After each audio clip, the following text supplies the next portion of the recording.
ଚାଷୀଙ୍କ ପାଇଁ ବଡ଼ ସ୍ୱସ୍ତି। ମୌସୁମୀ ବର୍ଷା ବେଳେ ବଡ଼ ଘୋଷଣା କଲେ ମୁଖ୍ୟମନ୍ତ୍ରୀ।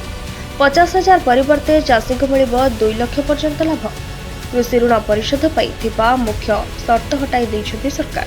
କୃଷକଙ୍କ ପାଇଁ ମୁଖ୍ୟମନ୍ତ୍ରୀ ବିଧାନସଭାରେ ବଡ଼ ଘୋଷଣା କରିଛନ୍ତି। ମହାରାଷ୍ଟ୍ର ମୁଖ୍ୟମନ୍ତ୍ରୀ ଦେବେନ୍ଦ୍ର ଫଡନାଭିସ୍ କୃଷି ଋଣ ଛାଡ଼ ନେଇ ବଡ଼ ଘୋଷଣା କରିଛନ୍ତି। ମହାତ୍ମା ଫୁଲେ ଋଣ ଛାଡ଼ ଯୋଜନାରେ ଋଣ ସୀମାକୁ ସରକାର ବଢ଼ାଇ ଦେଇଛନ୍ତି। ପୂର୍ବରୁ ଏହି ଯୋଜନାରେ 50,000 ଟଙ୍କା ପର୍ଯ୍ୟନ୍ତ ପ୍ରୋତ୍ସାହନ ସହାୟତାର ବ୍ୟବସ୍ଥା ଥିଲା। ଏବେ ତାହାକୁ 2 ଲକ୍ଷ ଟଙ୍କା କରାଯାଇଛି। ଏହା ଚାଷୀମାନଙ୍କ ପାଇଁ ବଡ଼ ଆଶ୍ୱସ୍ତିକର ପଦକ୍ଷେପ ବୋଲି କହିଛନ୍ତି ମୁଖ୍ୟମନ୍ତ୍ରୀ। କୃଷି ଋଣ ଛାଡ଼ ସହ ସରକାର ଏକ ଗୁରୁତ୍ୱପୂର୍ଣ୍ଣ ସର୍ତ୍ତକୁ ମଧ୍ୟ ହଟାଇ ଦେଇଛନ୍ତି। ପ୍ରୋତ୍ସାହନ ଅନୁଦାନ ପାଇବା ପାଇଁ 2026-27 ମସିହାର ଫସଲ ଋଣ ପରିଶୋଧ କରିବା ବାଧ୍ୟତାମୂଳକ ଥିଲା। ଏବେ ସେହି ସର୍ତ୍ତ ଆଉ ରହିବ ନାହିଁ।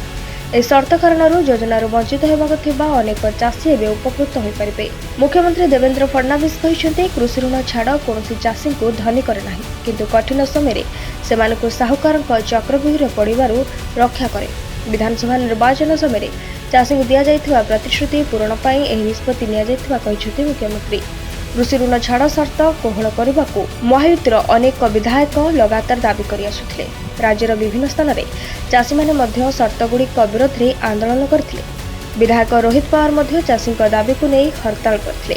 ଏହି ଆନ୍ଦୋଳନ ଓ ଲୋକଙ୍କ ଚାପ ପରେ ସରକାର ପୂର୍ବ ସର୍ତ୍ତଗୁଡ଼ିକର ପୁନଃବିଚାର ପାଇଁ ବାଧ୍ୟ ହୋଇଥିଲେ। ସରକାରଙ୍କ ଅନୁସାରେ 2019 କୃଷି ଋଣ ଛାଡ଼ ଯୋଜନାରେ ହିତାଧିକାରୀମାନେ ଏହି ନିଷ୍ପତ୍ତିର ସିଧାସଳଖ ଲାଭ ପାଇବେ। କେବଳ 2026ରେ ଋଣ ପରିଶୋଧ କରିଥିବା ଚାଷୀ ନୁହେଁ, ଗତ 3 ବର୍ଷ ମଧ୍ୟରୁ ଅତି କମ୍ରେ 2 ବର୍ଷ ଋଣ ପରିଶୋଧ କରିଥିବା ଚାଷୀମାନେ ମଧ୍ୟ ଏହି ସୁବିଧା ପାଇପାରିବେ। ବ୍ୟୁରୋ ରିପୋର୍ଟ, ଧ୍ରୁବବାର୍ତ୍ତା ନ୍ୟୁଜ୍।